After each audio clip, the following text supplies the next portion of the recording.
अस्सलाम वालेकुम वरहमतुल्लाहि वबरकातुहू। बहुत से लोगों को जो है वो कब्ज़ का मसला रहता है। आजकल जो ग़िज़ाएँ हमारी हैं वो ज़्यादातर सुधावी ग़िज़ाएँ हैं।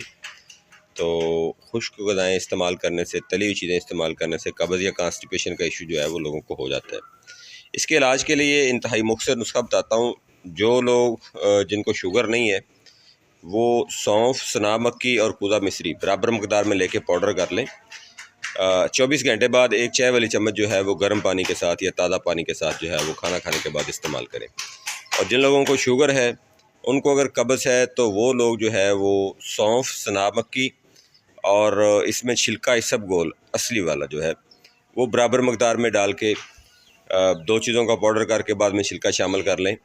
तो वो एक चम्मच जो है वो चाय वाली 24 घंटे बाद खाना खाने के बाद जो है वो नीम गर्म पानी से या ताज़ा पानी से इस्तेमाल करें। इंशाल्लाह कब्ज़ का मसला नहीं रहेगा। और जब ख़त्म हो जाए तो छोड़ दें, और अगर दोबारा ज़रूरत पड़े तो फिर बना